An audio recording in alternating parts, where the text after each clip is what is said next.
Ladies and gentlemen, joining me on the line as he does every week to talk about movies, entertainment, and everything in between. Ladies and gentlemen, his name is Mike Reyes from Cinemablend.com. Hey, Mike, how are you? I'm well. How are you, B-sox? You know, another week, another dollar, another soul spent or something. I don't know.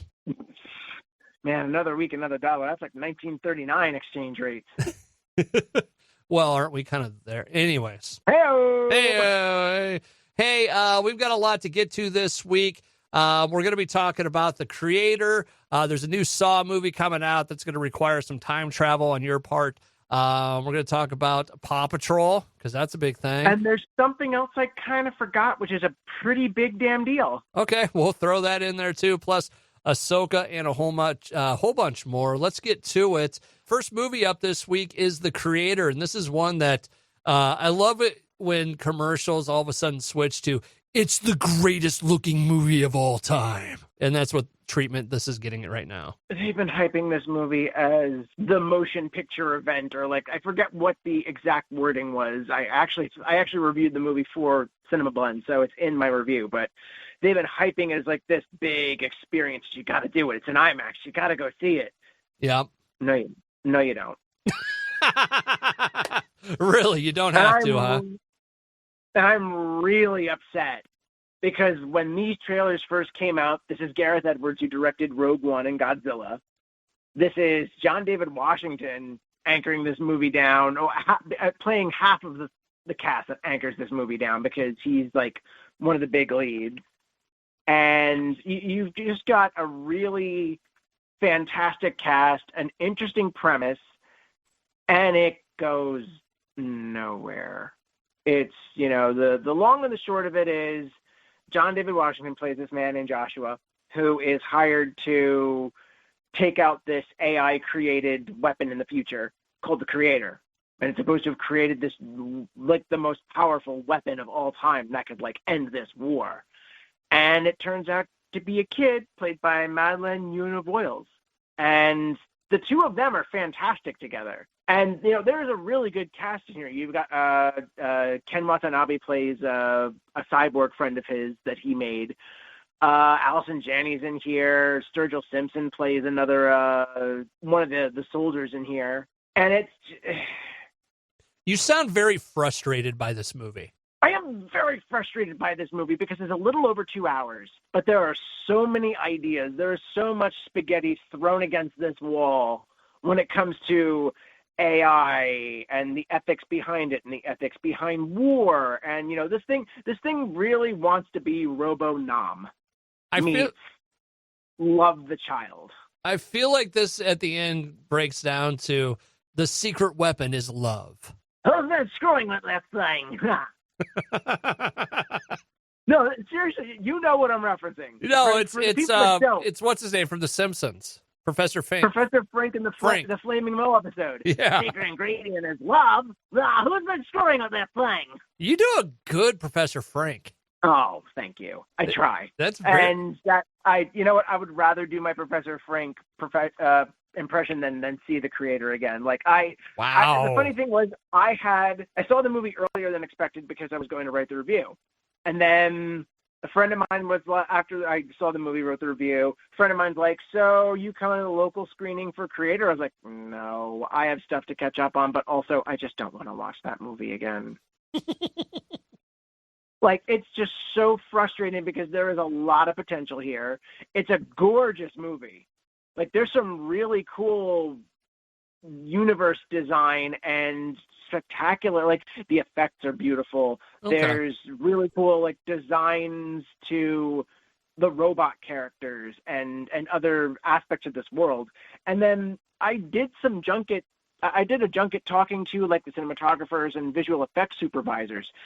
And I really appreciate the work they put into this movie because apparently a lot of this was designed in post-production. So, they had some set builds, they had some concepts, but for the most part, some of the stuff was designed once everything was, shot. Okay. And I definitely, I'll always tip my hat to cinematographers and effects supervisors and just visual effects people. The people that put their talent into making movies like this, I may not like the movie, but I'll always be appreciative of people that really, bust themselves to get this done. So this was beautifully looking, but it felt very empty in the center, and I kind of think it should have been a series rather than a 2-hour movie trying to just pack all of this stuff into it. You're packing 10 pounds of message in a 5-pound bag. All right. Mike Reyes from Cinemablend.com joins me on the line to talk about movies. That's the creator. Next movie we're going to talk about, jokingly, because you're going to see Saw, but we got to wait for you to see it. Okay?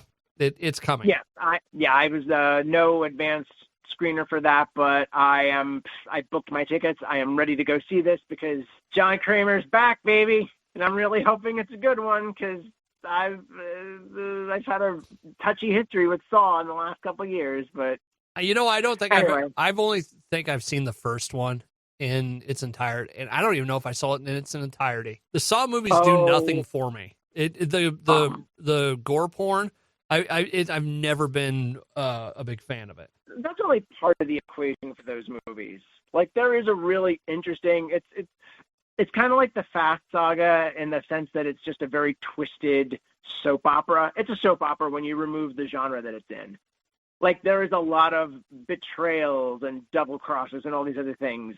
But I would really be interested to hear your take on those movies. But if that's not your thing, I'm not going to push you to that. The first one, I remember the first one, and I know what happens in it.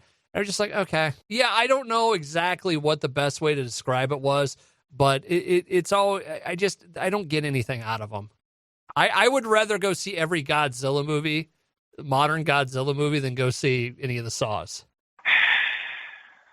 You always got to offend me. You always got to pick on my religious convictions with that. I would rather watch The Last Jedi than watch a Saw movie. Wow, this is religious persecution here.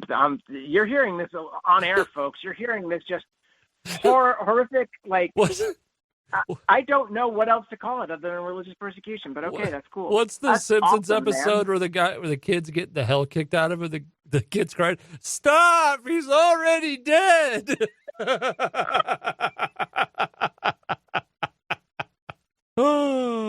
Anyways, next movie on the list this week, we'll get to Saw here in a minute, but the next movie on the list is Paw Patrol.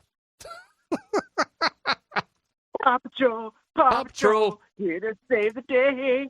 My son was Jace was very into Paw Patrol at one point. We watched a lot of Paw Patrol, and I had a lot of questions about Paw Patrol. Who is funding this operation? At what point did the city council or the mayor go, you know what? A bunch of talking baby dogs would probably be the best answer for our police force, for our fire department, and all this other stuff. Okay. And Humperdinck. What the hell, man? Mayor Humdinger is a son of a... Mayor Humdinger is a bastard. You take that back. Mayor Humdinger is a bastard, and they only have evil cats in that town. I don't get how there's no good cats. But besides the fact, they make a joke in the first Paw Patrol movie that merchandising is what funds the new tower and everything. Officially licensed merchandising. But there's something I need you to watch at some point. I don't know if I've pointed you in this direction. Have you seen the Oscar Isaac SNL sketch about Paw Patrol? It totally points on all of these. It speaks to all of these points and does so hysterically. Really? I'm going to have to look that up now. Oh, you definitely need to. And just Oscar Isaac the whole time is just doing this hysterical. He's playing a voice in this thing. I don't know what voice he was going for, but it's hysterical. And then at the end, there's like a really great payoff. That just a joke that dropped. It's one of the best SNL sketches in a while. It actually convinced my wife and I to watch SNL for a couple of weeks when it dropped. Oh, that's and then awesome. It was like that, and then Pedro Pascal's episode. The Mario Brothers. The Mario Kart one, and then the mom, my son don't have no ADD. He just likes to jump. Oh God, that's funny. So yeah, Paw Patrol, new movie coming out. If you got kids and they're into Paw Patrol, they're probably gonna dig this. I might even dig it. I dug the other one. Yeah, it was for considering the type of movie that it was. Considering that most kids shows that get transferred to movies don't always transfer that well. I was really surprised with how good that was. Yeah. Mike Reyes from Cinemablend.com joining me on the line to talk about movies. Like I said, we'll do some time traveling at the end of this. We'll talk about the new Saw movie coming out this weekend. Mike, what was the crazy topic that you thought of that you didn't tell me what it was? The writer's strike ended? It did? Yeah, as of 12:01 last night. The writer's strike has ended because there is a tentative agreement that has to go through ratification. And people are, they still have to go through voting and everything, but the writer's strike has the WGA stopped picketing. They can go back to work, but other people have thrown out some interesting things like, make sure that, everything's up and running at your studio and that everyone's getting paid and that everything is back to business. And then Drew Carey was like, midnight tonight. Tonight's your last night to go grab a meal at Bob's Big Boys or at he was covering people or giving like a deep discount for Writers Guild members' meals at these restaurants in California. And he's like, go out, grab your last one, go celebrate. Oh, that's cool. So, and just so everybody knows, we're recording this on Wednesday afternoon this week, or at least this portion of this. So very cool stuff. So what about the actors' strike? Actor strike is still going, but some are thinking / hoping that since there's been a deal cut with the Writers Guild, that hopefully the Actors Guild won't be too far behind. Because I think there's a lot of overlap in some of the key sticking points to what these strikes were trying to get through to the studios. Especially with using AI. So I would think that if there's already agreements with the Writers Guild, then these are the sorts of issues that can sort of be tailored to SAG-AFTRA's contracts and concerns. But that's just me talking out of my hat. Right now, the writer's strike is over, functionally over. There's some people are being told to go, if they're still not working right now, go and help picket the SAG-AFTRA lines to boost that message. And from what it looks like, John Oliver might be back with Last Week Tonight on Sunday, and then the big late night shows should be kicking back on as of Monday. They were the podcast Strike Force 5, which has been headed up by several late night hosts to help pay their writers during this time. They made a big announcement. They're like, we still got a couple episodes in the can, but, until Ryan Reynolds shuts off the money funnel, we're still going to release them. And and they're just like, we're, the shows are coming back. The show's over, but the message is still out there. And did it? Yeah. And you don't have to give me the, every single detail, but did it work out well for the writers? From what I've seen, yes. From what there was a tweet that I saw in passing where someone's like, those things that they said were completely unreasonable and ridiculous. They're happening. Like apparently this has been a good. I mean, honestly, I don't think the Writers Guild would have ended the strike if it wasn't for there being a good deal on the table. Yeah. Especially when the reports for some of the last rounds of meetings had reported that studio CEOs were showing up for negotiations between the WGA and the AMPTP. So maybe that's kind of the strategy that needs to happen. Like if the CEOs feel like they need to get invested and to be there, that clearly shows how frightened they are, how concerned they are with how long things have been going on, because this has been over, I think it was 148 days, this strike. Yeah. I think it was 148 days. Yeah, I want to say that was right. It was close to 2008's run. I think 2008's run was 156 days. But still didn't beat the 88 or 89 strike, which was like longer than that. But anyway, I am really hoping that SAG-AFTRA is next in line. I'm hoping that is a domino that falls in the right place at the right time, because all of this is about getting people fairly paid, and it's about securing people's work. AI is, it's funny that this is happening the week that the creator is like telling us about, oh, well, AI, Yeah. trying to talk to us about the virtues of AI or the morals of AI. And then you've got this happening like around the same time.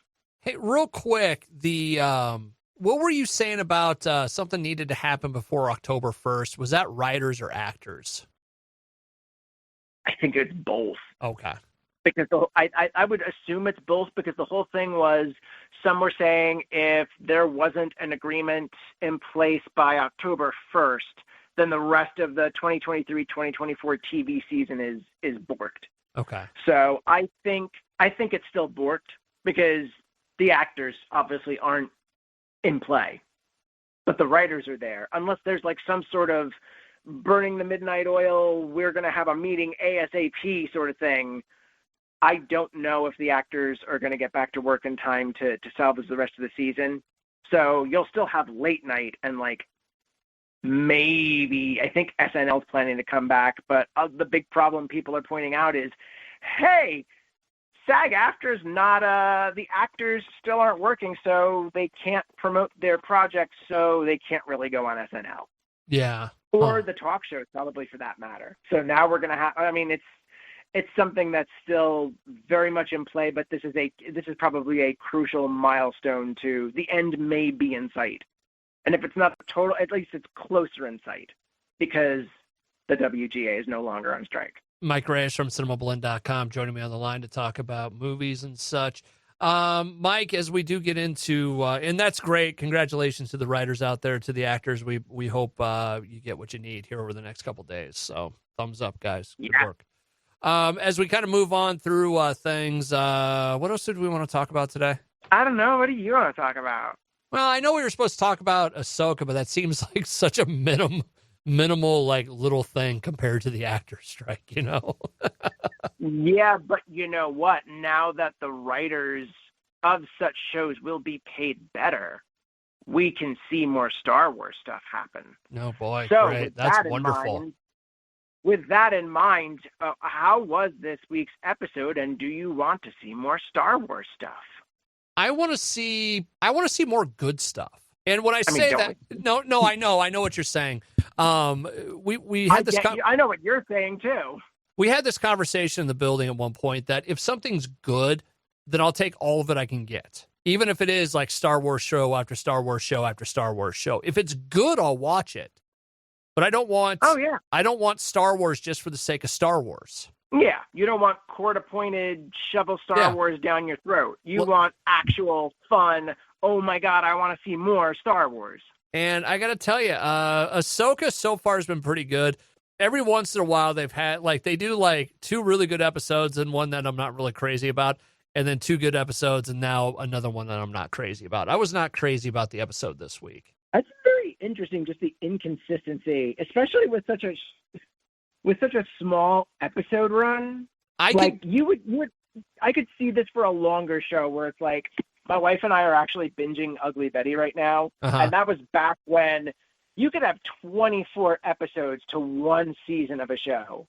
So then you obviously have your filler episodes, or you have disconnected episodes that may not always work.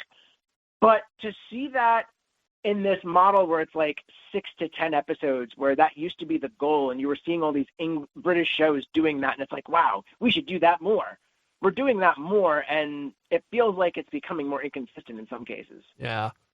I don't know. I can tell you what I didn't like about Ahsoka. It wasn't any part was bad. It was just that they put it all together in one episode. They did one chase scene after another. It was like 3 or 4 chase scenes throughout the entire 45 minutes of the show, or whatever it was time-wise. And it just was like, okay, I've seen the chase scene. I get it. Yeah. Give me something else. Give me some conversation or something. How about some lore? How about some deep character stuff? Shut up and eat your chase. So they have these. They had these one people. It's the people that Ezra's been hanging out with for the last 10 years. They're these little crab people. Crab people. Taste like crab, talk like people.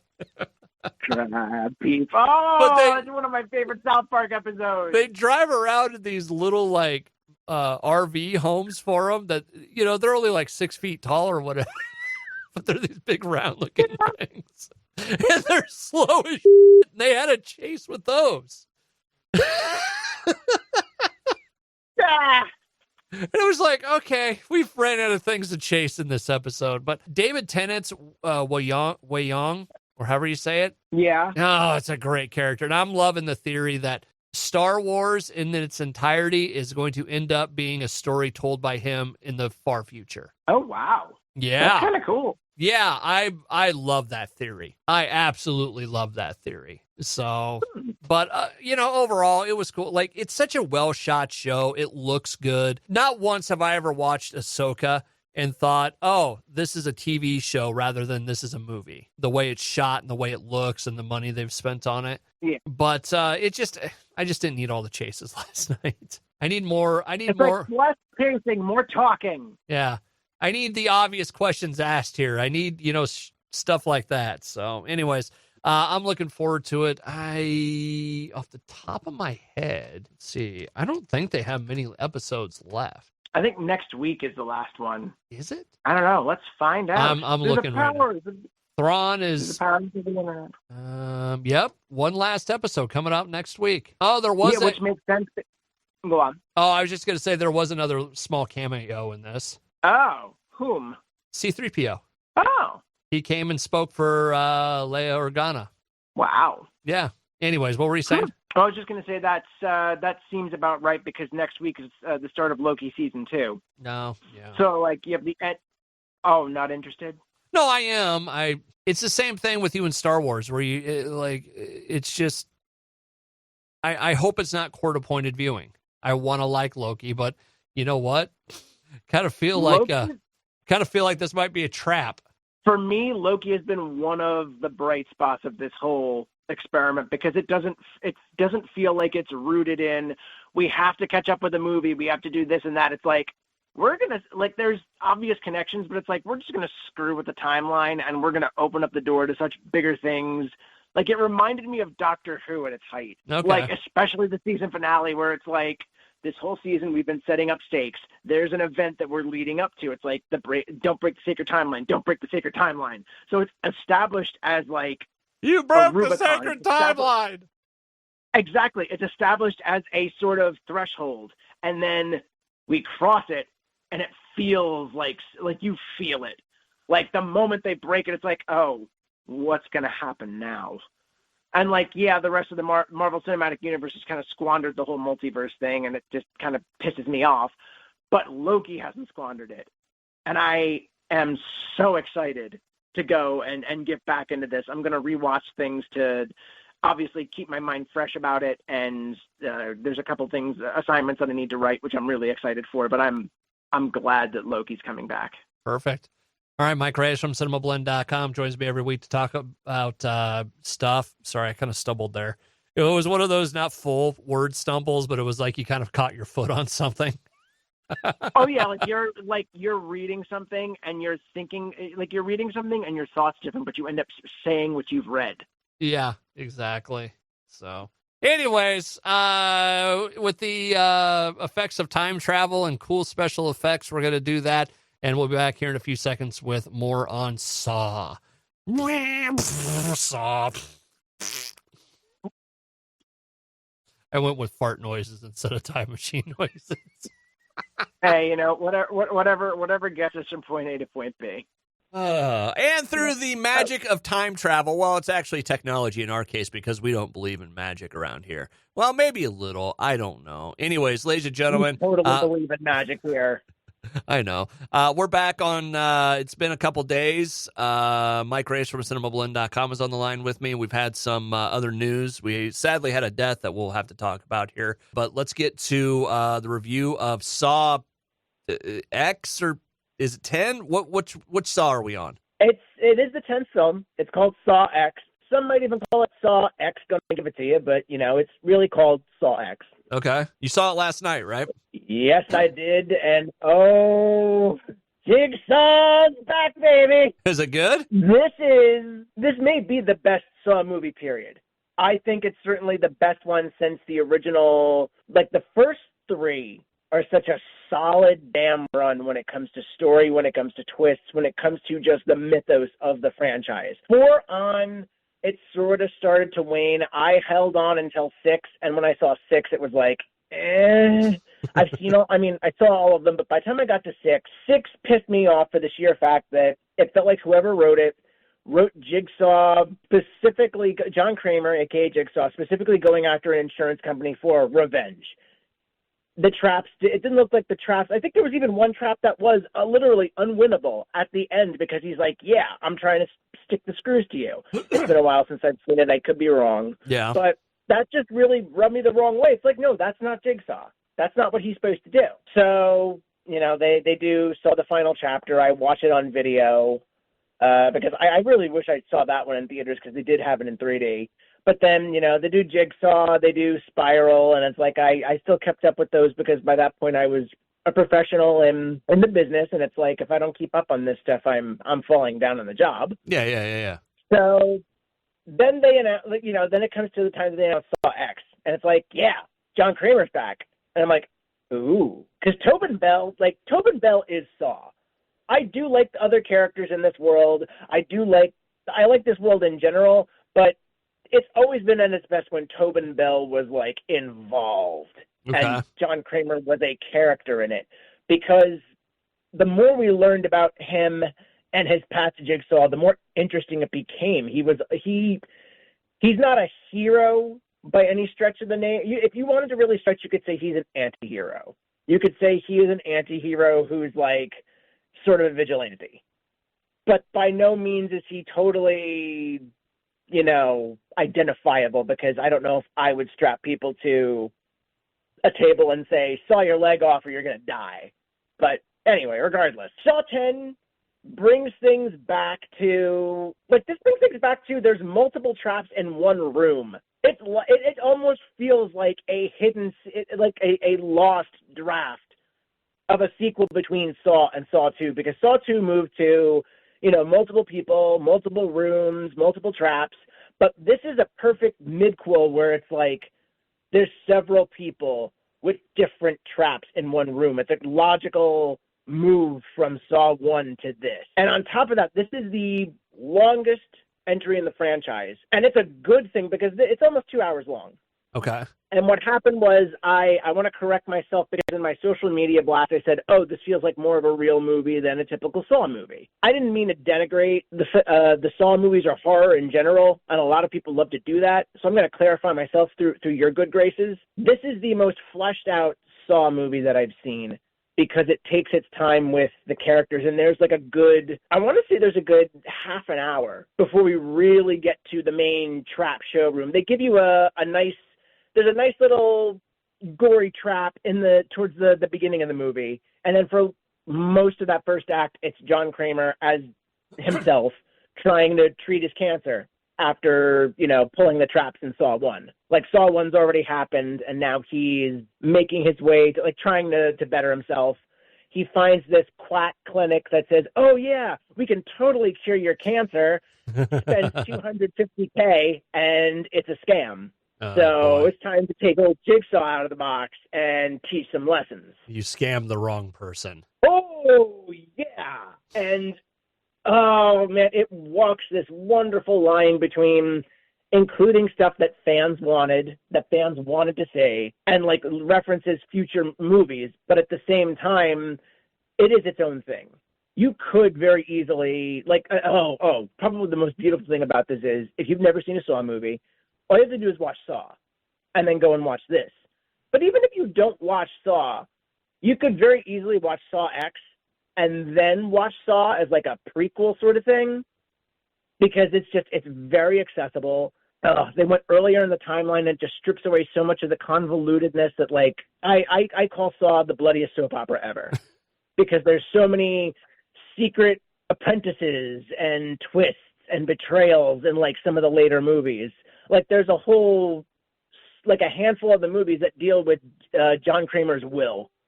and like people wanting to contest that and so on and so forth. But this is just, it's solid. And again, Tobin Bell, like, I want to see this dude get a drama or a comedy after this. I want him to continue making horror movies.